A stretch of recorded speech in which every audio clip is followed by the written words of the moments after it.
At sunrise, the Utah desert ignites. The first light spills across sheer red cliffs, turning sandstone walls into glowing embers rising from the earth. Shadows stretch long and thin across the canyon floor, slipping into cracks and crevices where the wind carries whispers older than memory.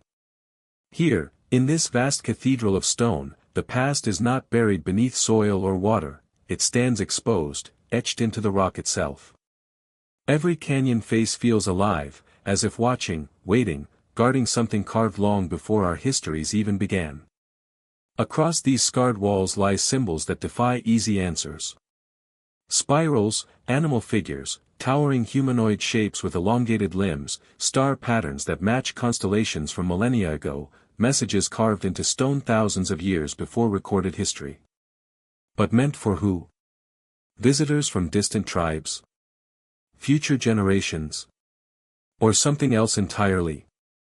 Archaeologists offer tidy interpretations: hunting scenes, territorial markers, ceremonial art. Yet these explanations dissolve under scrutiny, especially when the carvings appear in places no settlement ever stood, or depict beings no known culture described. Some petroglyphs stretch higher than any ladder could reach. Others glow differently at sunrise and sunset, as if intentionally positioned to reveal their secrets only in specific seasons. And a few, those rare, haunting panels locked behind towering canyon walls, seem almost too precise, too deliberate, to belong to a world defined by rudimentary tools. This is where the mystery deepens. The official narrative claims we understand who carved these symbols and why.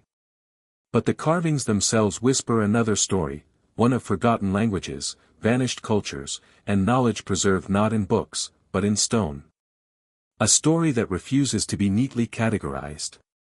And now, as the desert awakens beneath the rising sun, we follow that story, step by step, cliff by cliff, into the rugged canyons where the walls still speak. Follow the trail carved in stone. According to mainstream archaeology, Utah's ancient past unfolds along a well-mapped timeline. The earliest known inhabitants were hunter-gatherers who roamed the Great Basin thousands of years ago, leaving behind simple tools, fire pits, and the faintest traces of seasonal camps. Millennia later came the ancestral Puebloans in the south, builders of cliff dwellings, expert farmers, and creators of intricate pottery.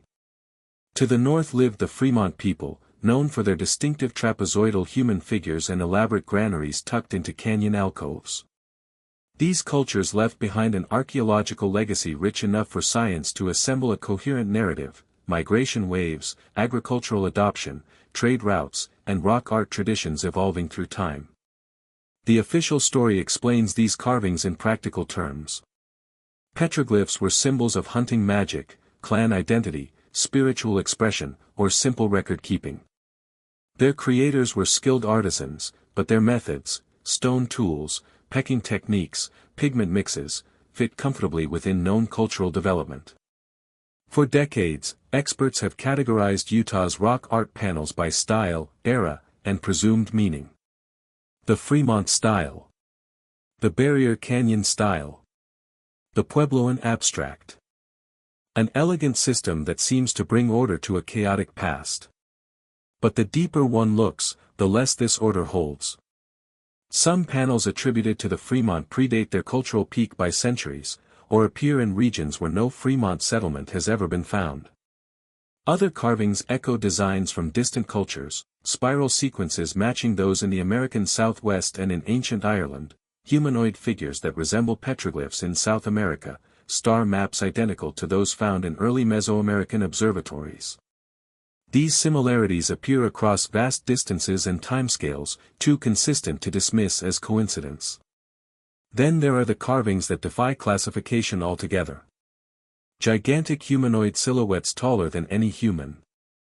Entities with bulbous heads, radiating halos, or elongated limbs unrelated to known rock art traditions. Some panels contain astronomical alignments so precise they track solstices, lunar standstills, and star positions thousands of years old, knowledge that mainstream archaeology does not attribute to these early cultures. Others appear carved with smoother, deeper cuts than stone tools should allow, their edges unnaturally crisp despite thousands of years of exposure. Dating these panels often proves difficult.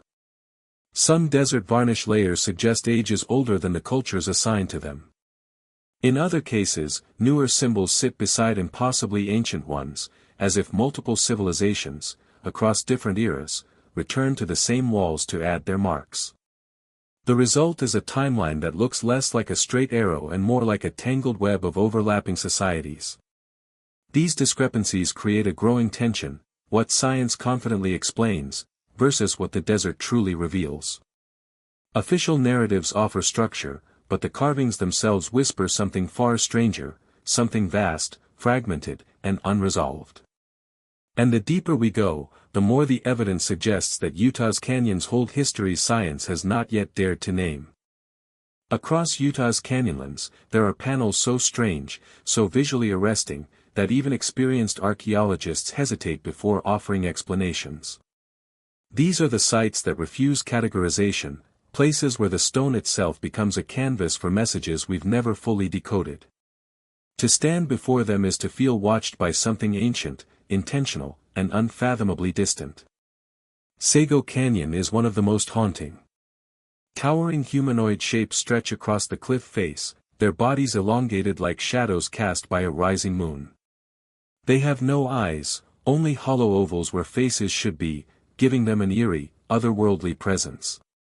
Some figures seem to float, their feet not touching the ground. Others hold objects resembling staffs, spheres, or tools we cannot identify. The panels blend multiple cultures across thousands of years, yet the oldest images, the ghostly, eyeless beings, belong to no known tradition. Their forms echo rock art found in the Sahara, Australia, and even South America, sparking debates about shared ancient memory, or something more direct. Newspaper rock, though more densely layered, holds its own mysteries. Generations carved their stories onto this single slab, creating a collage of overlapping symbols, bighorn sheep, hunting scenes, spirals, mysterious grids. But within the chaos, certain images stand out, strange animals with no modern analogues, geometric configurations that resemble star charts, and humanoids with bulb-shaped heads that appear nothing like Fremont or Puebloan artwork. Scholars call the site a record of the ages.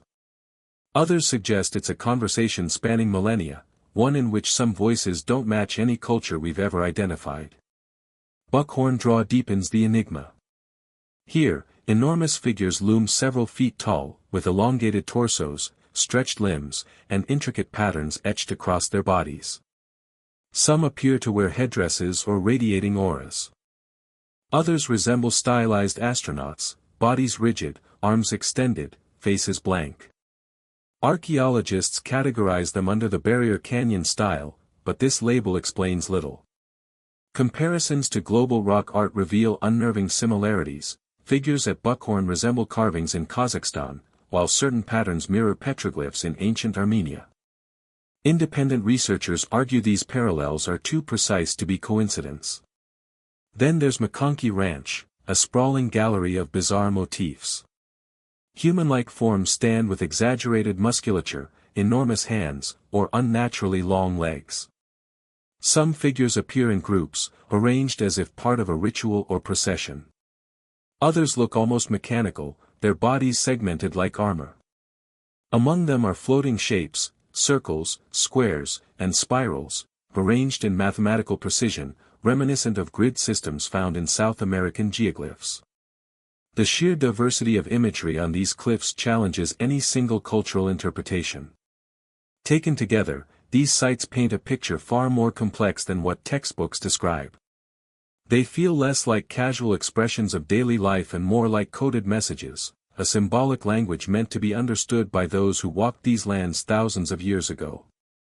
Whether these carvings represent myth, memory, or encounters with forces we no longer recognize, they share one unmistakable quality: intentionality. These are not random doodles.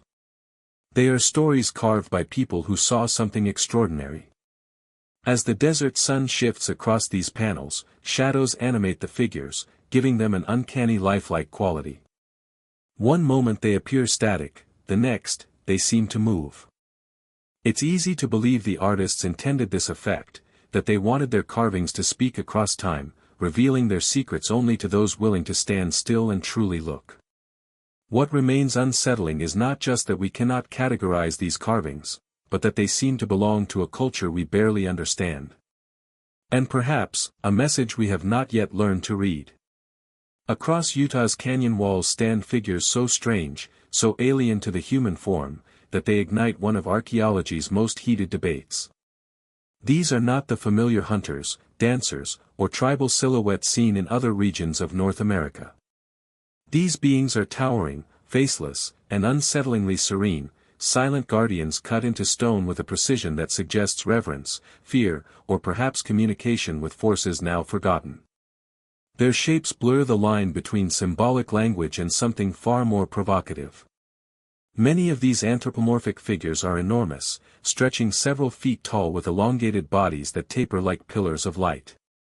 Some lack arms and legs entirely, standing like vertical shadows. Others display bulbous heads, broad helmets, or rounded crowns that resemble stylized masks, or something more anatomical. A few figures sprout thin lines from their heads, like antennae or radiating beams. In certain panels, these beings appear to hold objects, spheres, tools, or intricate shapes that do not match known native weaponry or ceremonial items. Their presence dominates entire canyon faces, dwarfing the smaller animal carvings that surround them. Mainstream anthropology offers careful explanations. Scholars suggest these beings represent shamanic visions, spirit forms encountered during trance states induced by ritual dances or natural hallucinogens. According to this view, the strange bodies and exaggerated features symbolize transformation, spiritual guardians, or mythological beings rather than literal visitors. Others argue these figures reflect early storytelling traditions, depicting ancestral legends or cosmic forces using stylized bodies meant to convey power and mystery. From this perspective, the bulbous heads may be ceremonial headdresses, the antenna-like lines, spiritual energy, the objects, symbolic ritual items. And yet, these explanations often feel incomplete. The figures are too consistent across vast distances and time periods, appearing with similar shapes in multiple regions where cultures were supposedly unrelated. Their proportions mirror designs found in rock art across the world, in the Australian outback, the Arabian deserts, the Bolivian highlands, cultures separated by oceans, yet producing nearly identical anthropomorphic forms. Why would unrelated societies depict beings so alike unless they shared a common myth, a shared memory, or a shared experience? This is where alternative theories emerge, walking the razor's edge between possibility and taboo. Some researchers propose the figures represent ancient visitors, beings encountered by early peoples during unexplained events. The elongated shapes and helmet-like heads evoke imagery found in global mythology, from sky gods to star beings described across cultures. Those who support this idea point to the lack of facial features, the towering proportions, and the objects that look like tools or devices. They argue that ancient people may have immortalized encounters with mysterious strangers using the only medium available, stone. Others suggest these carvings depict a lost tribe or civilization, people physically distinct from the ancestral Puebloans or Fremont. Perhaps they wore elaborate armor or ceremonial suits that gave them the uncanny appearance captured on the canyon walls. The segmented bodies and unusual silhouettes could represent clothing, not anatomy. Another theory proposes that these panels might be proto-writing, a symbolic language predating the pictographs of later cultures. The strange figures could represent clans, mythic archetypes, cosmic cycles, or historical events encoded in images meant to be read like a script. If true, these walls may contain an early form of communication we have not yet learned to decipher. Regardless of interpretation, none of these theories fully explains the anomalies. If the figures are shamanic visions, why do they appear with such mathematical consistency? If they represent local myth, why do nearly identical forms appear around the world? And if they are symbols, why do some appear so literal, so anatomical, so hauntingly physical? The desert gives no answers, only possibilities carved into stone. What remains is a mystery suspended between mythology and anthropology, between cosmic imagery and ritual meaning. Each theory illuminates part of the puzzle but leaves the rest in shadow. Because in the end, no explanation, scientific or speculative, fully accounts for the beings who stare back from Utah's ancient canyon walls. High on Utah's canyon walls, where sunlight touches stone for only a few minutes each day, lie carvings so precise, so deliberately aligned, that they resemble astronomical maps more than artistic expression. Spirals arranged like star calendars. Grids matching ancient constellations. Crescent shapes appearing to track eclipses. These panels don't just depict the sky, they record it, as if the people who carved them understood the heavens with a sophistication far beyond what mainstream archaeology attributes to early desert cultures. One of the most striking motifs is the spiral. While some see it as a symbol of water or migration, many spirals align with light and shadow events during solstices and equinoxes. At specific times of the year, a dagger of sunlight passes exactly through their center, marking the beginning of seasons with uncanny precision. This phenomenon suggests intentional engineering, not coincidence. Some panels even feature double or triple spirals believed to represent lunar cycles, including the rare lunar standstill that occurs only every 18.6 years. Then there are the star panels, clusters of dots mirroring formations like the Pleiades, Orion's belt, and the summer triangle. In some cases, these clusters depict star arrangements as they would have appeared thousands of years ago, based on precession of the Earth's axis. If accurate, this implies not only careful observation, but precise long-term sky tracking. How could early hunter-gatherers possess such advanced astronomical knowledge without written records or complex instruments? Symbols resembling eclipse tracings appear across several sites, often alongside crescents and radiating circles. Scholars argue these are stylized suns or ceremonial imagery. But some carvings show a dark circle crossing a larger orb, a clear depiction of an eclipse. One panel near the San Rafael swell mirrors the path of a solar eclipse that occurred around 700 BCE. Whether by chance or intent, the match is extraordinary. More unsettling still are symbols that appear to record events, not cycles. Petroglyphs depicting starbursts, streaking lines, or exploding orbs suggest sightings of comets or meteor impacts. In Sago Canyon, one panel shows a radiant object with trailing lines and figures beneath reacting with raised arms, interpreted by some as a depiction of a celestial explosion or comet pass. A similar symbol found in Arizona corresponds to what astronomers believe may have been a supernova visible around 1054 CE, the event noted globally and responsible for creating the Crab Nebula. Skeptics argue these interpretations stretch the imagination. They insist the symbols are ceremonial, spiritual, or mythological rather than scientific. They point out that indigenous cosmology blends sky, spirit, and story in ways that defy Western categorization.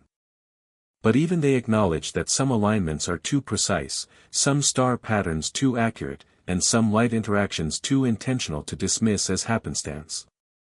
This tension builds an irresistible question: were Utah's ancient peoples astronomers far ahead of their time, or were they simply recording extraordinary events they witnessed? If the latter, then these rock walls may function not as calendars, but as historical archives, literal stone records of celestial phenomena. And if these symbols truly mark eclipses, starbursts, and cosmic events thousands of years old, then the people who carved them weren't just artists or storytellers. They were observers of the universe, capturing moments in the sky that modern science is only now learning to interpret. In Utah's canyons, the heavens were not merely admired, they were inscribed.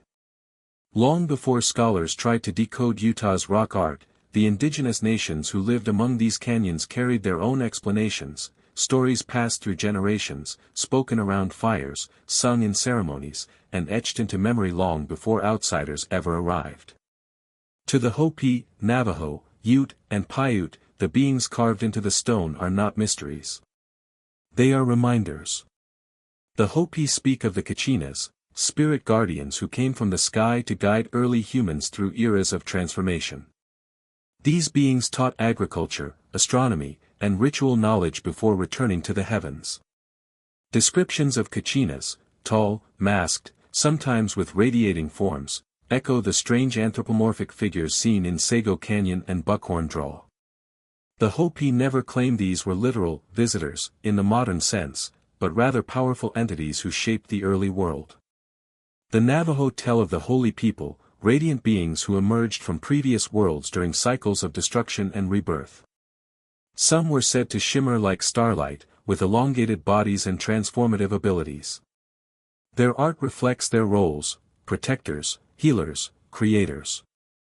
When compared to petroglyphs of towering, faceless figures with flowing silhouettes, the parallels become difficult to dismiss as coincidence. Among the Ute, stories speak of sky beings who taught early ancestors how to read the land and the heavens. These entities appeared during times of upheaval and were often associated with celestial phenomena, comets, strange lights, or falling stars. Rock art panels showing radiant orbs above human-like forms fit eerily well within these stories, blending what might be memory with myth. The Paiute tell of the Nunwe, powerful guardians who traveled between the earth and the sky. Some legends describe them as towering forms with unusual heads or glowing features. They were neither human nor animal, something in between. Many Paiute elders believe the ancient carvings were never intended to depict regular humans, but spiritual intermediaries who shaped the early world. Mainstream researchers typically frame these stories as metaphors, symbolic ways of explaining natural forces or cultural values. And indeed, these legends are rich with metaphor and layered meaning. But when these mythic descriptions overlap almost perfectly with the shapes carved into canyon walls, elongated bodies, featureless faces, radiating forms, beings holding unknown objects, it creates a haunting sense of continuity. Myth and stone are speaking the same language. Respectfully, none of these oral traditions claim that the figures are depictions of literal extraterrestrials. But they do suggest contact with powerful beings, teachers, guardians, forces beyond ordinary human understanding. Whether interpreted spiritually, symbolically, or historically, these stories hold memories far older than archaeological timelines allow. The eerie part? The carvings seem to illustrate exactly the beings these stories describe. Perhaps the rock art is not a puzzle to be solved, but a record of cultural memory, myths etched into stone long before written language existed. A bridge between the visible world and the unseen. And in that bridge, the canyon walls whisper the same message found in legend: we were not alone in the beginning. Across Utah's canyons are panels so ancient, so heavily weathered, that they seem to predate every culture archaeologists confidently assign to the region. Some are faded almost beyond recognition, others have desert varnish layers thicker than carvings known to be thousands of years old.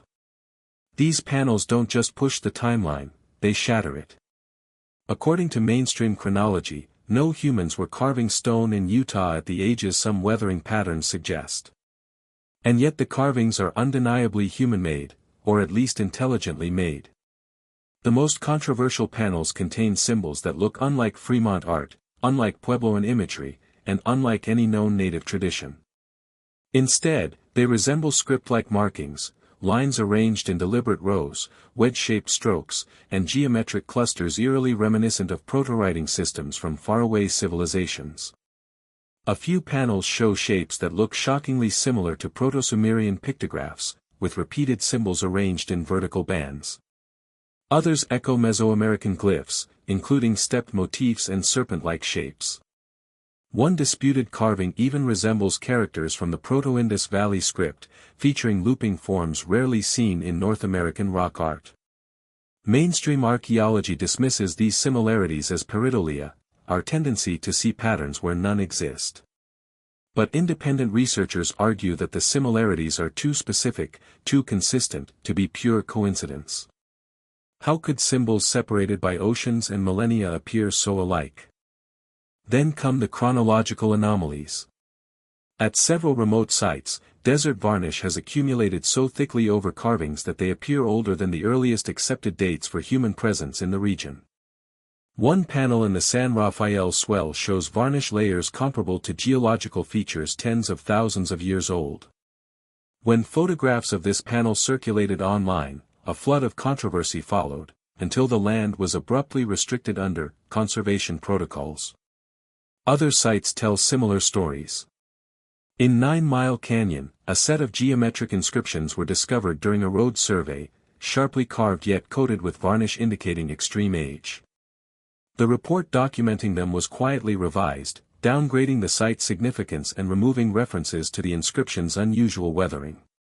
A local museum curator who examined the panel's rubbings claimed the symbols resembled early Mediterranean markings, but her notes never made it into the public archive. There are even whispers of panels that vanished. Hikers have reported returning to sites only to find petroglyphs mysteriously blacked out or removed.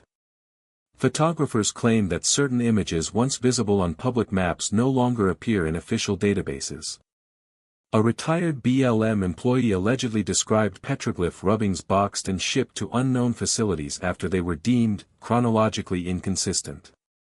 These contradictions pile up like stones in an unsolved cairn. If the symbols share features with Old World scripts, how did they appear on canyon walls in the American West? If the weathering suggests impossible ages, who carved them? Were they remnants of unknown migrations, a forgotten proto-culture, or simply a symbolic language developed independently yet uncannily similar to others around the world? No theory fully accounts for the anomalies. But one unsettling truth remains: across Utah, there are carvings that don't belong to any known timeline, culture, or explanation. They stand outside history, silent, ancient, impossible. And they challenge everything we think we know about the human story. Deep within Utah's labyrinth of cliffs and narrow gorges lies a collection of artwork so haunting, so visually extraordinary, that it sits at the center of the state's greatest archaeological mystery. This is the world of the Barrier Canyon style, a prehistoric artistic tradition marked by towering ghost-like forms, ethereal silhouettes, and surreal imagery unlike anything else in North America. And its crown jewel, Sago Canyon, stands as a gallery of the impossible. The first thing that strikes any viewer is the scale. Some figures stretch more than 7 feet tall, dominating the cliff face like silent sentinels guarding secrets from a forgotten age. They're elongated, sometimes tapering to thin lines, as if weightless. Many lack arms, legs, or even faces. Instead, they possess hollow ovals, dark eyes, or blank, mask-like fronts, features that create an eerie sense of presence, as though the figures are both there and not fully of this world. Surrounding them are floating orbs, serpentine shapes, and smaller humanoids as if in orbit around the larger beings. Mainstream archaeologists categorize Barrier Canyon style as the work of archaic hunter-gatherers, created thousands of years before the Fremont or Puebloan cultures emerged. But this designation raises more questions than answers. How did nomadic groups, without permanent settlements, metal tools, or complex societal structures, create artwork of such scale and sophistication? The level of detail, precision, and composition suggests not just skill, but intention. These aren't casual marks left by wandering foragers. They are masterpieces carved into the bones of the desert. The painterly techniques deepen the enigma.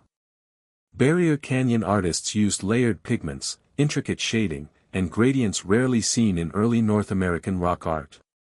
Some panels show careful blending of reds, browns, and whites, forming ghostly transitions that imply advanced color manipulation. Others feature tiny stippling and fine line work that would require steady hands, deliberate planning, and perhaps scaffolding to reach their enormous heights. X-ray fluorescence studies reveal pigments derived from minerals not found locally, suggesting intentional sourcing or trade routes far older than expected. These artistic choices seem to contradict the idea that Barrier Canyon style was created by highly mobile bands focused solely on survival. Instead, the art reflects deep cultural investment, knowledge of materials, reverence for place, and perhaps ritual significance we no longer understand. It is here that the mystery sharpens. The figures' aesthetics have long fueled alternative interpretations. Their elongated bodies, bulbous heads, and radiating forms resemble beings described in global mythologies, entities from the sky, spirit visitors, or ancestral guardians. Some researchers point to similarities between Sago Canyon figures and rock art from Australia's Wangina, the Sahara's round-headed people, or the anthropomorphic spirits of the Andes. Cultures separated by oceans and millennia produced beings with the same hollow eyes, towering silhouettes, and floating companions. Coincidence? Shared subconscious patterns? Or hints of a universal story? Even within the scientific community, the symbolism is difficult to place. Some scholars see shamanic hallucinations, visions experienced during trance rituals and then immortalized on canyon walls. The floating forms and surreal distortions could represent altered states of consciousness, spirit travel, cosmic journeys, or mythic encounters retold through art. Others believe the panels depict mythological narratives, ancestral stories so foundational that prehistoric peoples felt compelled to carve them into stone. But these explanations struggle to account for the sheer intentionality of the compositions. Many figures align with natural rock contours, sunrise angles, or acoustically resonant canyon curves. Some appear designed to interact with shadows, coming alive during solstice light shifts, as if the artists understood not only stone and pigment, but time itself. Then comes Sago Canyon's most unsettling feature, the eyes. Or rather, the lack of them. The empty ovals where faces should be lend the figures a hollow, almost cosmic detachment. They do not look like stylized humans. They look like beings meant to be remembered. And perhaps that's the point. Were the Barrier Canyon artists depicting spiritual visions? Mythic ancestors? Lost tribes? Cosmic visitors? Or were they encoding something even older, memories carried across generations from a time before histories were written? As the desert wind sweeps through Sago Canyon and the ghostly figures gaze back with their hollow faces, one question lingers like a breath caught between stone walls: did these artists witness something extraordinary, or were they remembering something ancient and universal? When confronted with Utah's most enigmatic rock art, towering forms, hollow eyes, astronomical grids, symbols older than known cultures, researchers, storytellers, and skeptics attempt to answer the same question: what exactly are we looking at? No single explanation fits neatly. Instead, theories fall along a spectrum from grounded anthropology to cosmic speculation, each illuminating part of the mystery while leaving the rest in shadow. The mainstream perspective frames the images as ritual or ceremonial art. According to archaeologists, the figures represent spiritual beings encountered during shamanic trance states, visions triggered by rhythmic drumming, fasting, or hallucinogenic plants. The distorted limbs, radiant forms, and floating shapes align well with known effects of altered consciousness. In this view, the rock art is a visual language, encoding myth, healing practices, and communal identity. Another mainstream theory sees the panels as storytelling scenes, chronicles of migration, origin myths, or cosmological beliefs rendered in symbolic form. These explanations emphasize continuity with indigenous traditions, art as a bridge between physical and spiritual worlds. Yet these interpretations stumble when pressed against the most unusual panels, those with astronomical precision, impossible ages, or global parallels. This opens the door to alternative theories, each compelling in its own way. One idea centers on ancient cataclysms. Some figures appear to record comets, meteor storms, or sky events of profound magnitude. If early peoples witnessed something extraordinary, an explosion in the sky, a blazing star, a violent cosmic event, they may have immortalized their awe or terror in stone. The elongated, faceless beings could represent celestial forces rather than physical entities, personifications of cosmic power. Another theory focuses on shared human ancestry and cognitive symbolism. According to this view, the uncanny similarity between rock art in Utah, Australia, Africa, and Europe stems from deeply rooted archetypes, primal images imprinted in humanity's collective memory. These figures may reflect universal psychological motifs, guardians, ancestors, or intermediaries between worlds. Their hollow eyes and exaggerated silhouettes become expressions of transcendence or fear, not depictions of literal beings. A more controversial theory suggests prehistoric global contact, ancient travelers crossing oceans long before recorded history.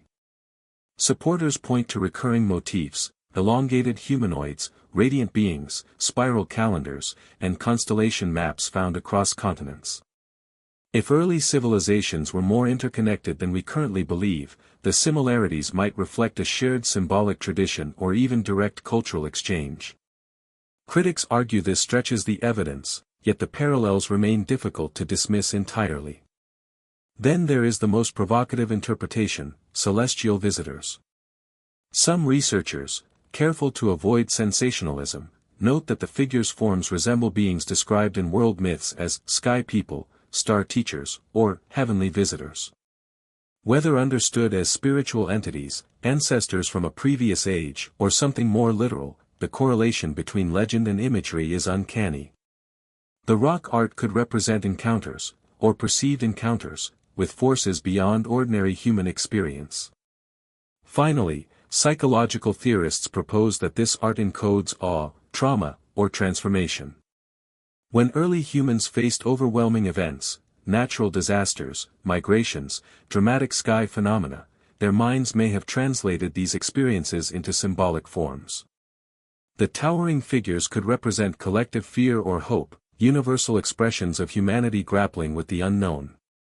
Each theory offers a lens, not a conclusion.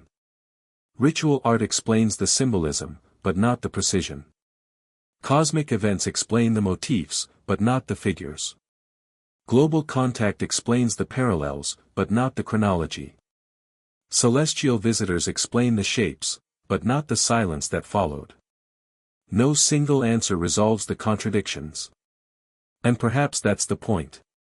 The true meaning of these carvings may lie somewhere in between, or in a place we have yet to imagine.